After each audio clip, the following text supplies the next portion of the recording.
সামনেই তোমাদের বিভিন্ন রকম কম্পিটিটিভ এক্সাম রয়েছে। আজকে আমি এই বিভিন্ন রকম কম্পিটিটিভ এক্সামে আসা খুবই গুরুত্বপূর্ণ মক টেস্ট নিয়ে তোমাদের সামনে চলে এসেছি। নমস্কার বন্ধুরা, গোল্ডেন এডুকেশন ওয়ার্ল্ডে সকলকে স্বাগত জানাচ্ছি। চলো তাহলে ভিডিওটি দেখে নাও। ভিডিওটি ভালো লাগলে, উপকারে আসলে লাইক করে দিবে, আর চ্যানেলে যদি নতুন এসে থাকো চ্যানেলটিকে সাবস্ক্রাইব করে দিবে।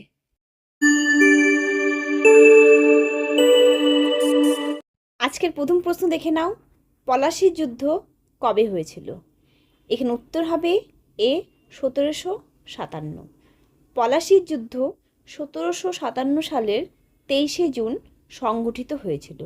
এই যুদ্ধটি বাংলার শেষ স্বাধীন নবাব সিরাজউদ্দৌলা এবং ব্রিটিশ ইস্ট ইন্ডিয়া কোম্পানির মধ্যে ভাগীরথী নদীর তীরে পলাশীর প্রান্তরে হয়েছিল। পরের প্রশ্ন, ভারতের প্রথম স্বাধীনতা সংগ্রাম কোনটি হিসেবে পরিচিত? এখানে উত্তর হবে এ সিপাহী বিদ্রোহ। 1857 সালের 10 মে মিরাটে শুরু হওয়া এই বিদ্রোহ ব্রিটিশ ইস্ট ইন্ডিয়া কোম্পানির শাসনের বিরুদ্ধে ভারতীয় সৈনিক ও সাধারণ মানুষের প্রথম সুসংগঠিত ও ব্যাপক প্রতিরোধ। এই বিদ্রোহের প্রধান নায়ক ছিলেন মঙ্গল পাণ্ডে এবং ভিনায়ক দামোদর সাভারকর। একেই ভারতের প্রথম স্বাধীনতা সংগ্রাম বলে অভিহিত করেছিলেন। পরের প্রশ্ন, মহাত্মা গান্ধীর জন্ম কবে? এখানে উত্তর হবে এ 2 অক্টোবর 1869। মহাত্মা গান্ধী 1869 সালের 2রা অক্টোবর ভারতের গুজরাট রাজ্যের পোরবন্দরে জন্মগ্রহণ করেন। পরের প্রশ্ন, সুভাষচন্দ্র বসু কোন সংগঠন প্রতিষ্ঠা করেন? এখানে উত্তর হবে বি ফরওয়ার্ড ব্লক। সুভাষচন্দ্র বসু 1939 সালের 3রা মে ভারতীয় জাতীয় কংগ্রেসের অভ্যন্তরে ফরওয়ার্ড ব্লক নামে একটি বামপন্থী রাজনৈতিক দল প্রতিষ্ঠা করেন। পরের প্রশ্ন, বাংলার শেষ স্বাধীন নবাব কে ছিলেন? এখানে উত্তর হবে বি সিরাজউদ্দৌলা। তিনি 1756 সালে মাত্র 22 বছর বয়সে বাংলার ক্ষমতা গ্রহণ করেন এবং 1757 সালের 23শে জুন পলাশীর যুদ্ধে ব্রিটিশ ইস্ট ইন্ডিয়া কোম্পানির কাছে পরাজিত ও পরবর্তীতে নিহত হন। পরের প্রশ্ন, ভারত ছাড়ো আন্দোলন কবে শুরু হয়? এখানে উত্তর হবে সি 1942। 1942 সালের 8ই আগস্ট শুরু হয়েছিল ভারত ছাড়ো আন্দোলন। পরের প্রশ্ন, পলাশীর যুদ্ধ কার মধ্যে হয়েছিল? এখানে উত্তর হবে বি ইংরেজ ও সিরাজউদ্দৌলা। বাংলার শেষ স্বাধীন নবাব সিরাজউদ্দৌলা এবং ব্রিটিশ ইস্ট ইন্ডিয়া কোম্পানির মধ্যে সংঘটিত হয়েছিল পলাশীর যুদ্ধ। রবার্ট ক্লাইভের নেতৃত্বাধীন ব্রিটিশ বাহিনীর কাছে নবাব সিরাজউদ্দৌলা মির্জাফরের বিশ্বাসঘাতকতার কারণে পরাজিত হন, যার ফলে ভারতে ব্রিটিশ শাসনের ভিত্তি স্থাপিত হয়। পরের প্রশ্ন, সিপাহী বিদ্রোহ কবে সংগঠিত হয়? এখানে উত্তর হবে বি 1857। সিপাহী বিদ্রোহ 1857 সালের 10ই মে উত্তরপ্রদেশের মিরাট থেকে শুরু হয়েছিল। পরের প্রশ্ন, ডান্ডি অভিযান কে শুরু করেন? এখানে উত্তর হবে সি মহাত্মা গান্ধী। 1930 সালের 12ই মার্চ মহাত্মা গান্ধী ঐতিহাসিক ডান্ডি অভিযান বা লবণ সত্যাগ্রহ শুরু করেছিলেন। পরের প্রশ্ন, সতীদাহ প্রথা বিলোপ করেন কে? এখানে উত্তর হবে বি লর্ড বেন্টিং। 1829 সালের 4 ডিসেম্বর তৎকালীন ভারতের governor general Lord William Bentinck আইনত সতীদাহ প্রথা বিলোপ করেন। পরের প্রশ্ন, পৃথিবীর সবচেয়ে বড় মহাদেশ কোনটি? এখানে উত্তর হবে বি এশিয়া। এটি আয়তন ও জনসংখ্যা উভয় দিক থেকেই বিশ্বের সবচেয়ে বড় মহাদেশ। পরের প্রশ্ন, পৃথিবীর সবচেয়ে বড় মহাসাগর কোনটি? এখানে উত্তর হবে সি প্রশান্ত মহাসাগর। এটি পৃথিবীর মোট জলভাগের অর্ধেকের বেশি ধারণ করে এবং এর আয়তন পৃথিবীর মোট স্থলভাগের চেয়েও বেশি, যা বিশ্বের মোট উপরিভাগের প্রায় 1/3। পরের প্রশ্ন, ভারতের দীর্ঘতম নদী কোনটি? এখানে উত্তর হবে এ গঙ্গা। এটি উত্তরাখণ্ডের গঙ্গোত্রী হিমবাহ থেকে উৎপন্ন হয়ে ভারতের বিভিন্ন রাজ্যের মধ্য দিয়ে প্রবাহিত হয়ে বঙ্গোপসাগরে পতিত হয়েছে। পরের প্রশ্ন, পৃথিবীর সর্বোচ্চ পর্বত কোনটি? এখানে উত্তর হবে বি, এভারেস্ট। পৃথিবীর সর্বোচ্চ পর্বত হলো মাউন্ট এভারেস্ট। সমুদ্রপৃষ্ঠ থেকে এর উচ্চতা প্রায় 8,848.86 মিটার। এই পর্বতটি এশিয়ার হিমালয় পর্বতমালায় নেপাল ও চীন সীমান্তে অবস্থিত। নেপালি ভাষায় এটি সাগরমাথা এবং তিব্বতী ভাষায় চোমোলাংমা নামে পরিচিত। পরের প্রশ্ন, ভারতের রাজধানী কোথায়? এখানে উত্তর হবে সি, নয়াদিল্লি। এটি উত্তর মধ্য ভারতের দিল্লি কেন্দ্রশাসিত অঞ্চলের অন্তর্ভুক্ত একটি শহর। 1911 সালে ব্রিটিশ শাসনামলে কলকাতা থেকে ভারতের রাজধানী দিল্লিতে স্থানান্তরের ঘোষণা করা হয় এবং 1931 সালের 13 ফেব্রুয়ারি আনুষ্ঠানিকভাবে নয়াদিল্লিকে রাজধানী হিসেবে উদ্বোধন করা হয়। পরের প্রশ্ন, সাহারা মরুভূমি কোথায় অবস্থিত? এখানে উত্তর হবে বি, আফ্রিকা। সাহারা মরুভূমি উত্তর আফ্রিকায় অবস্থিত, যা পৃথিবীর বৃহত্তম উষ্ণ বা গরম মরুভূমি। পরের প্রশ্ন, ভারতের সবচেয়ে বড় রাজ্য আয়তনে কোনটি? এখানে উত্তর হবে বি, রাজস্থান। এটি দেশের মোট আয়তনের প্রায় 10.41% এলাকা জুড়ে বিস্তৃত।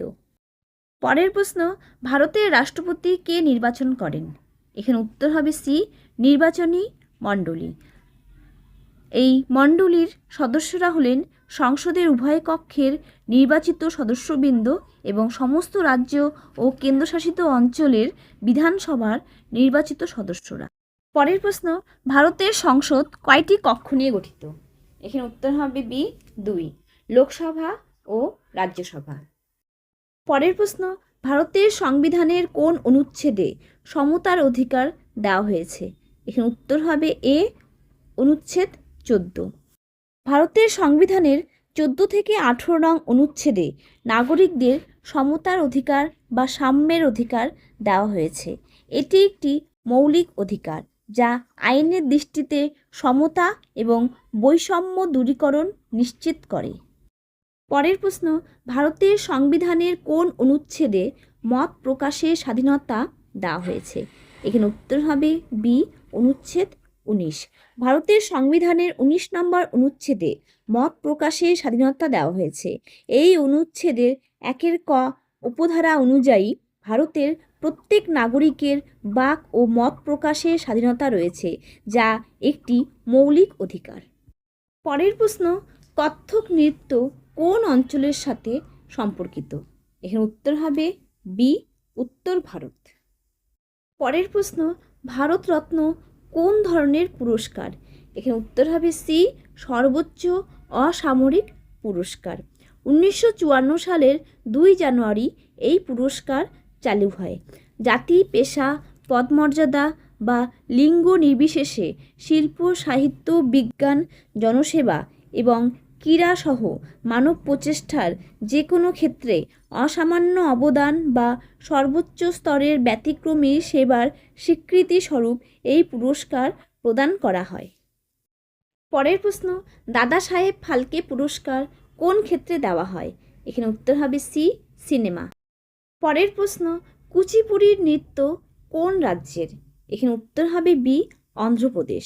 কুচিপুড়ি ভারতের অন্ধ্রপ্রদেশ রাজ্যের একটি বিখ্যাত শাস্ত্রীয় নৃত্য। এটি অন্ধ্রপ্রদেশের কৃষ্ণা জেলার কুচিপুড়ি নামক গ্রামের নামানুসারে নামকরণ করা হয়েছে, যেখানে এই নাচের উৎপত্তি হয়েছিল। এর প্রশ্ন, সম্প্রতি মিশন গগনায়ন কোন দেশের প্রকল্প? এখানে উত্তর হবে সি, ভারত। মিশন গগনায়ন ভারতের একটি অত্যন্ত উচ্চাভিলাষী মানব মহাকাশযান প্রকল্প, যা ভারতীয় মহাকাশ গবেষণা সংস্থা পরিচালনা করছে। এই মিশনের লক্ষ্য হল 3 জন মহাকাশচারীকে 400 কিলোমিটার কক্ষপথে 3 দিনের জন্য নিরাপদে পাঠানো এবং পৃথিবীতে ফিরিয়ে আনা, যা 2027 সালের প্রথম দিকে উৎক্ষেপণ করা হবে। পরের প্রশ্ন, 2026 সালে কমনওয়েলথ গেমস কোথায় অনুষ্ঠিত হওয়ার কথা? এখানে উত্তর হবে ডি, গ্লাসগো। 2026 সালের কমনওয়েলথ গেমস স্কটল্যান্ডের গ্লাসগোতে অনুষ্ঠিত হওয়ার কথা রয়েছে। এই আসরটি 23শে জুলাই থেকে 2 আগস্ট 2026 পর্যন্ত অনুষ্ঠিত হবে। পরের প্রশ্ন, পদ্মশ্রী পুরস্কার কোন শ্রেণীর অন্তর্গত? এখানে উত্তর হবে বি, অসামরিক। পদ্মশ্রী পুরস্কার ভারতের চতুর্থ সর্বোচ্চ বেসামরিক বা অসামরিক সম্মাননা। এটি শিল্প, শিক্ষা, সাহিত্য, বিজ্ঞান, খেলাধুলা, সমাজসেবা ও সরকারি ক্ষেত্রে বিশিষ্ট অবদানের জন্য ভারত সরকার কর্তৃক প্রদান করা হয়। ভারতরত্ন, পদ্মবিভূষণ এবং পদ্মভূষণের পর এটি পদ্ম পুরস্কারের শ্রেণীবিন্যাসে চতুর্থ স্থানে অবস্থিত। পরের প্রশ্ন, digital personal data protection act কোন দেশের আইন? এখানে উত্তর হবে সি, ভারত। 11ই আগস্ট 2023-এ পাশ হওয়া এই আইনটি ভারতের নাগরিকদের ডিজিটাল ব্যক্তিগত তথ্য সুরক্ষিত রাখার জন্য প্রণীত একটি ব্যাপক আইনি কাঠামো। এটি ডেটা সুরক্ষায় স্বচ্ছতা, ব্যক্তিগত তথ্যের সঠিক ব্যবহার এবং সম্মতি বা কনসেন্টের উপর জোর দেয়। পরের প্রশ্ন, উদ্ভিদ খাদ্য তৈরি করে কোন প্রক্রিয়ায়? এখানে উত্তর হবে বি, ফটোসিনথেসিস মানে সালোক সংশ্লেষণ। এই প্রক্রিয়ায় সবুজ পাতার ক্লোরোফিল সূর্যালোকের উপস্থিতিতে বাতাস থেকে কার্বন ডাই অক্সাইড এবং মাটি থেকে জল শোষণ করে গ্লুকোজ এবং অক্সিজেন উৎপন্ন করে। এটি একটি রাসায়নিক প্রক্রিয়া। এই থাকলো আজকের মতো জেনারেল অ্যাওয়ারনেস ও জিকের উপর বাছাই করা সেরা 30টি প্রশ্ন উত্তর। ভিডিওটি কেমন লাগলো কমেন্টে জানাবে। ভালো লাগলে, উপকারে আসলে লাইক করে দিবে, আর চ্যানেলে যদি নতুন এসে থাকো চ্যানেলটিকে সাবস্ক্রাইব করে দিবে। ধন্যবাদ।